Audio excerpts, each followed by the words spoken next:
Hi. I forced myself to sound cheerful.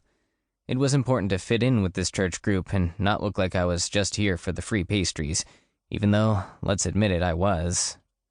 Oh, I remember you, young man. The blue-haired lady paused to wipe muffin crumbs from the front of her lacy floral shirt. I saw you here the other day. I have a good eye for faces. She seemed quite pleased with herself. Damn, she recognized me? I swallowed the spit gathering in my mouth as I eyeballed the muffin she held. With a keen eye for details, one truth prevails. I guess not eating brought out the poet in me. Oh, did you make that up? She asked right before she bit into her second fluffy pastry. Was her goal to single-handedly eat all the treats? No, that's from Gosho Ioma, I think, I said. God, I'm starving.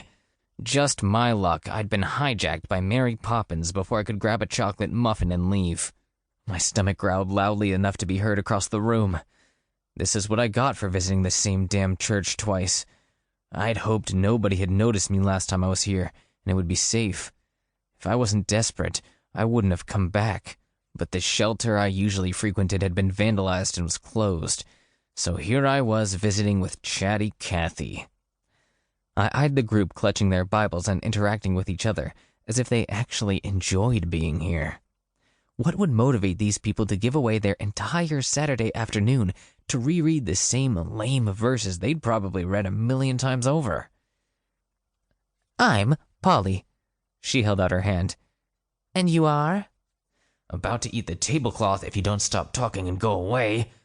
Francis. Her face brightened. Oh, like Saint Francis of Assisi? If he was homeless and a hooker, then sure. Not exactly.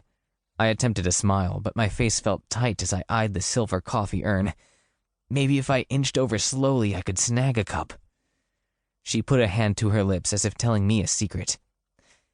These meetings are a lot more crowded now that the pastor has decided that we need to be inclusive of the LMNOP community. That's LGBT, Polly. The husky voice came from behind me. I turned and met the curious, blue eyes of a red-headed guy about my height and age. He had pretty, full lips, which momentarily distracted me from my empty gut. A little buzz of attraction stirred in me, but I stamped it down. Last thing in the world I needed was to get involved with a holy roller. I had enough problems. Thanks, Randy. Polly tossed her coffee cup in the trash nearby. I can never keep it straight. No pun intended? It slipped out before I could stop myself. Randy's laugh sounded heartfelt, and the corners of his eyes crinkled with amusement. You're funny. I was beginning to feel lightheaded. I was so hungry. I cleared my throat and pointed to the pile of amazing-smelling pastries.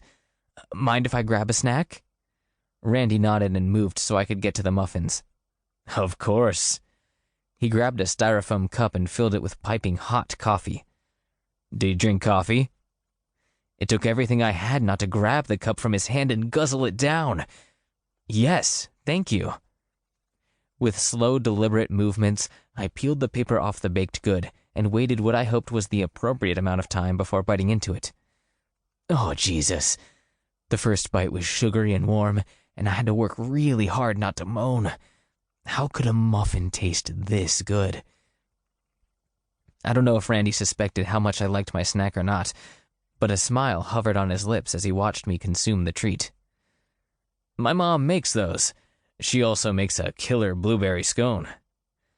I nodded as if I cared, but I really didn't. All I wanted was to be left alone with my beloved muffin and coffee. I sipped the strong, dark brew and sighed as it warmed my gut. About that time, I noticed people starting to take seats near the podium.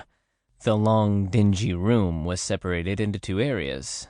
There was the recreational space near the entrance, where the food was on display, and then the lectern and folding chairs toward the other end of the building, where all the religious nonsense happened. Since the prayer meeting was about to begin, I inched toward the exit, hoping I didn't appear too obvious. I was here to get something in my stomach, not have my soul saved. To keep listening to this audiobook, I've left you a link in the description so you can do it, at no cost thanks to Audible's 30-day free trial.